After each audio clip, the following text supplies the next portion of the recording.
afternoon, everyone. Time for Frost Hollow Hall, first instalment of the week, and we're on chapter 21, which is called Sweethearts. After luncheon, we set to cleaning the silver cutlery. I was thankful for the chance to sit quiet, away from Mrs. Jessop's beady eyes. If she got wind of what had happened up in Kit's bedroom, then we'd all be for it. But I was the one who'd let that blasted fire go out. If anyone got flayed alive, it'd be me. Yet we didn't speak of it between ourselves. Instead, we worked in silence, sitting close to the hearth and drinking hot, sugary tea, like people who couldn't quite get warm. Mid-afternoon, when the light was fading, Peter, the underfootman, came in. There were tiny flakes of snow all over his smart woolen coat. "Post's been," he said, taking off his hat. He was a great tall thing, all arms and legs, and with fine blonde hair, which now lay flat to his forehead. In truth, he looked a bit of a lummox, and as he hovered by the fire to warm his hands, Gracie turned suddenly sulky. "Dorcas, this came for you," he said, handing her an envelope, which she stuffed in her apron pocket without as much as a glance. "Thank you. Can I fetch you some tea? You look in need of it." He shot Gracie a pleading look, but she stared hard at the fork she was cleaning, leaving him to dither like a spare part. I couldn't help but smile. "Tell him to sit down then," I said. "He can do what he likes," she muttered. "I ain't his mother." Dorcas frowned. "Now come on, that's no way to speak to Peter." "Go on, Gracie," I said. "Be a good sort." Huffing loudly, she jabbed her fork at Peter. "Take it down the other end of the table then. We got work to do here." Peter's mouth opened like he was about to speak. Then he thought better of it. He pulled himself up to his full height and strode out of the room. "Well," said Dorcas, "I hope you're pleased with yourself." "Can we change the subject?" said Gracie irritably. No one said anything for a while.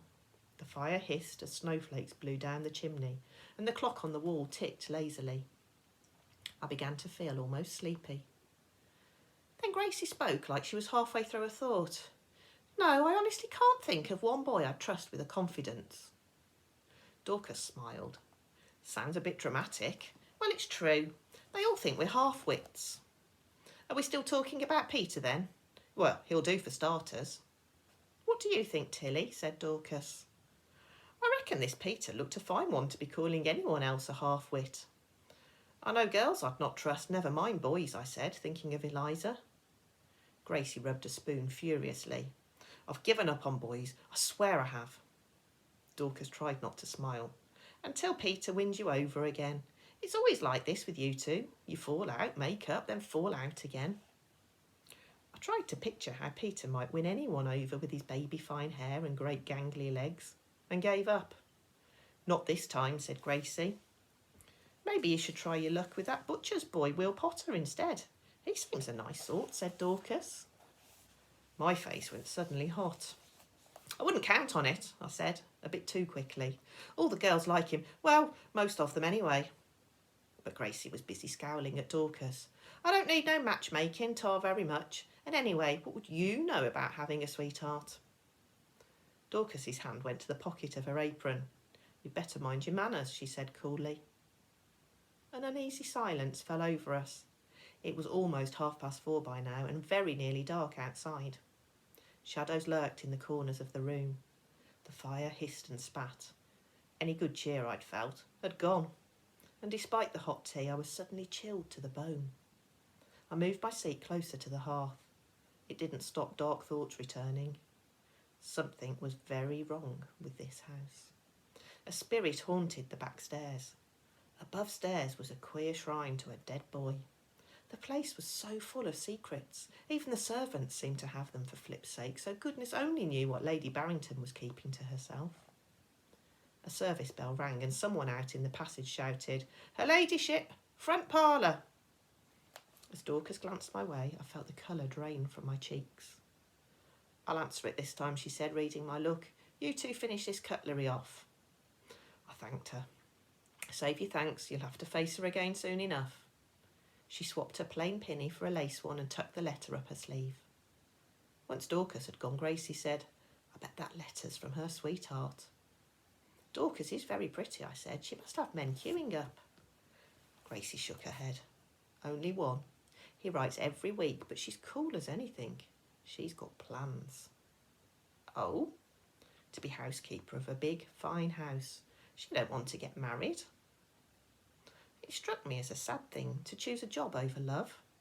Maybe Dorcas didn't love her sweetheart enough, or maybe she just wanted her dream more. And a thought came to me, so quick it made me catch my breath. Pa chose his dream over me. Anger rose up in me, hot and strong. Never mind what Eliza had done. Pa was supposed to love me. He was on my side. He did have a heart, didn't he? And yet he'd wanted his dream so badly he couldn't take me with him. He couldn't even say goodbye. Such thoughts would drive me mad. By now my eyes were full of tears, but I wasn't about to sit here and blub. Heck no. A quick dab of my face and I turned to Gracie, hopeful she might cheer me up. Go on then, tell me, what did you and Peter fall out over? Well, said Gracie, smoothing her hair behind her ear, see, it's about that backstairs business. My heart sank. This was hardly likely to cheer me. Tuesday breakfast, I told Peter what was happening, about the funny feeling on the stairs and the broken plates and that. And what did he say? He said all girls have these stupid fancies, and what I needed was a cold bath and a really long walk. Reckoned it always worked on his sister. Really, I said, not exactly warming to Peter.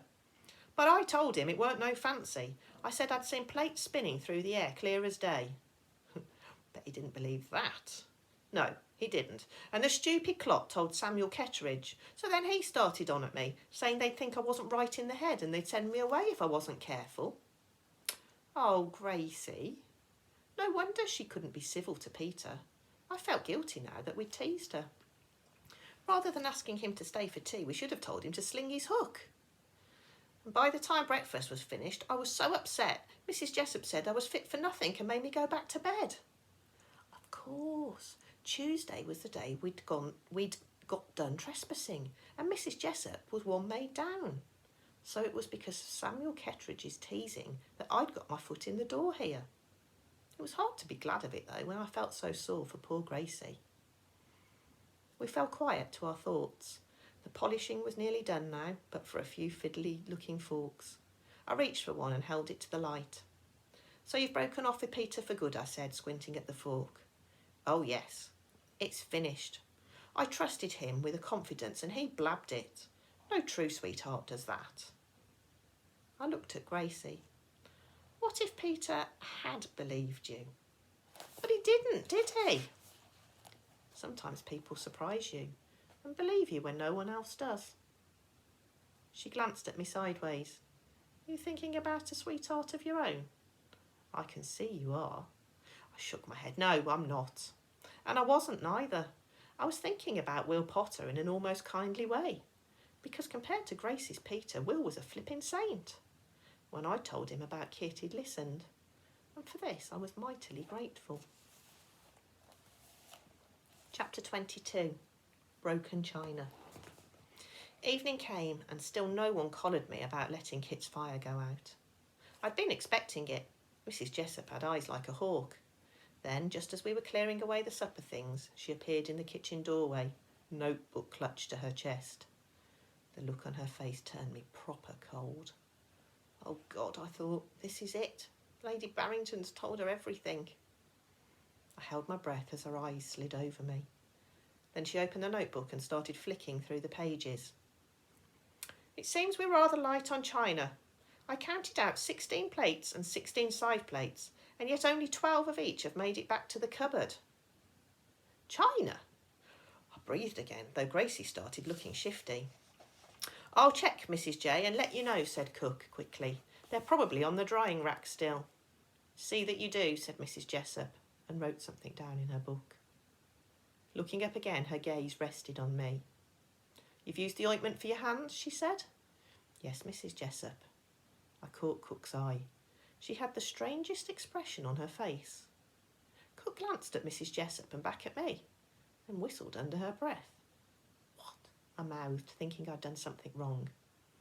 Cook shook her head and went back to cleaning the range. Her hand moved slowly, like she was thinking hard about something.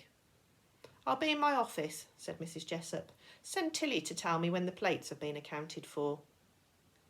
Once she'd gone, I turned to Cook. What did I do? What do you mean? Just then with Mrs. Jessup. You was looking at me funny. I weren't, she said. Yes, you was. Leave it, Tilly, and get on with clearing up. But Mrs. Jessup's always looking at me too, and I don't know why. That's enough. Don't go making trouble for yourself. Which made me think there was a reason for it. And no one ever stared at Gracie like that. Well, it sets me right on edge, I said. Cook stopped cleaning and took me to one side. If you must know, well, it's probably because you look like someone. Lady Barrington reckons so too. Who is it? Cook hesitated. Looking over her shoulder, she dropped her voice. Someone very dear to Mrs. Jessup. Someone she used to know. What do you mean, used to? It was a long time ago and the girl was about your age, poor soul. And I wonder if when Mrs. Jessup sees you, she ain't just thinking, what if? Something smashed to the floor behind us. We both spun round. Gracie was stood by the table, her mouth hung open in horror. At her feet, broken plates littered the flagstones. Not again, cried Cook. This time it'll be coming out of your wages, young lady. We can't cover up for you any more, not now Mrs. Jessup's noticed. Gracie sobbed. But I didn't drop them, honest, I didn't. Then who did? The Duke of Flaming York? Gracie looked to me. Tilly, you believe me, don't you? I'm sorry, I didn't see nothing, I said. Please, it's not me. It's something else doing it, something mean. The gas lights on the wall suddenly hissed, then dipped low, casting an eerie underwater gloom about us. Oh, heck, said Cook, that's all we need to be clearing the dishes by candlelight. But she made no move to find any candles. Like the rest of us, she stood stock still, looking warily about her. The room felt different somehow. Familiar things like the table and chairs now looked queer and stark. I began to feel uneasy. What is it? What's going on? Cried Gracie. Cook put a finger to her lips, but the quiet was worse. It stretched tight, like a breath held too long. Abruptly the air changed. Now it was bitter, bitter cold. It set my teeth chattering. A sense of dread spread through me. Then I smelled it, that sweet honey smell. It was close by me, too close. Oh no, whispered Gracie. Look, it's happening again. She gazed transfixed at the pile of clean china on the table. One small white cup began to move. I couldn't quite believe what I saw. My brain wouldn't allow it, for cups didn't move by themselves. Someone must have touched it. But it wasn't any of us. We were stood too far from the table. The cup swayed from side to side like it was about to tip over. Then it lurched forward to the table's edge. No one moved. Our eyes stayed fixed on the cup. It seemed almost to tremble, like it was a living, breathing thing. I watched in growing terror, quite unable to look away. Slowly, shakily, the cup lifted up off the table. For one long, awful moment, it hung in mid-air. Then it whizzed over our heads with shocking force and smashed against the wall behind us. Great heavens alive, Cook breathed. My heart beat hard in my chest. I couldn't bring myself to turn and look at the damage, for before us on the table, a whole pile of plates now moved towards the edge. They were just plates, normal, everyday things. Except they weren't. They were moving by themselves and had become something terrible. Gracie rushed forwards, arms out to catch them. The plates stopped. Gracie froze. As if in spite, the plates lurched again, toppled over and clattered to the floor. Some smashed to pieces, others spun off in all directions about our feet. The gas lights flickered, then grew bright. The last plate came to rest over in the corner. A strange stillness settled over the room. I was shaken to the core. No one had touched those plates, I'd swear to it. At least no one human. This was Kit's work, wasn't it? His spirit was here, making trouble, and I'd not the faintest idea why. Gently, Cook eased my fingers off her arm. Get yourselves to the servants' hall, she said. I'll clear up this lot. As she grabbed her broom and started sweeping, I went to Gracie. She hadn't yet moved. Her arms were wrapped round her waist like she was hugging herself. Her eyes were glazed with shock. "Let's go," I said, and took hold of her hand, which felt clammy and cold. I bet mine did too. We stopped in the doorway. Rapid footsteps came towards us down the passage. Mrs. Jessup appeared, skirts flying, her face flushed. She still had her notebook in her hand. "What an infernal racket! What on earth is going on?" No one answered. What was left of the teacup lay at Mrs. Jessup's feet. As she stepped forwards, it crunched beneath her boot soles. Her eyebrows shot up. She bent to pick up a shard of china and held it up so the light shone through it. I saw at once how fine and fragile it was. "One of our best teacups, it seems." "Please, Mrs. Jessup." Gracie dropped my hand and started twisting her apron. Her lips quivered. "And these plates?" Mrs. Jessup pointed to the floor. She looked clearly horrified. Cook spoke first. "Now look, we all make mistakes sometimes, Mrs. J. And I think..." Mrs. Jessup turned to face Cook. "Are you saying this is your doing?" "No," she stuttered. "Well, not quite. You see..." Cook wasn't often lost for words. I didn't like where this was heading. "Only it seems to me that what's happened here tonight has happened on other nights this week," said Mrs. Jessup coldly. I shot a look at Gracie, who'd started sobbing quietly and was staring at the floor. "Well," said Cook. "Hasn't it?" I flinched. Cook's face was red. "Now, just a minute. I ain't the one that's been throwing china about the place." "Then you'd better tell me who has." Mrs. Jessup turned to Gracie. "Was it you, then?" "No, please, I never..." "For pity's sake, I keep records of everything." Mrs. Jessup shook her notebook at Gracie. "Every night since Sunday, something has been broken." "Since Sunday?" "You mustn't. I can't lose this job. Please, let me explain," Gracie cried. "No, let me explain." Mrs. Jessup licked the end of her finger and started flicking through the pages of her book. "Yes, here we are." She paused. For a split second, her face paled, but she quickly recovered. "Sunday the 6th of February, 2 china plates missing. Monday the 7th of February, 3 cups cracked. Tuesday the 8th of February..." I didn't hear the rest. My mind was racing ahead of itself. Sunday, February the 6th. Kit's death. My almost drowning, and now the china. 3 things, 3 flipping things, all on the same date. These things hadn't happened by chance. They all linked back to the day Kit had died, connected to each other in some queer way. I was on to something at last. It was a job not to whoop or punch the air when everyone else still looked so grave. But that wasn't quite everything, was it? Thrilled though I was, something still didn't fit. In the lake, Kit had been heart-stoppingly lovely. Here in the house, his spirit was different, smashing cups and causing mischief for the sake of it. For the sake of what? It was like there were 2 sides to him, the dreamy, gentle side and the spiteful, angry one. Maybe that was it. Perhaps he had good reason to show his temper if something truly bad had happened here. Something like the truth, he said, had to be revealed. A strange thought came to me then, that maybe there was more to this. Could Frost Hollow Hall have other secrets? Other ghosts? It hardly made sense, and I pushed it at once from my mind. The room had fallen quiet. Mrs. Jessup clearly thought we were a bunch of oafs who weren't to be trusted. She hadn't listened to Gracie or Cook. I didn't suppose for a minute she'd listened to me. Yet before I could stop myself, I said, "What Cook and Gracie say is true. No one's been dropping china." "Oh," said Mrs. Jessup, turning to me. "And who asked you?"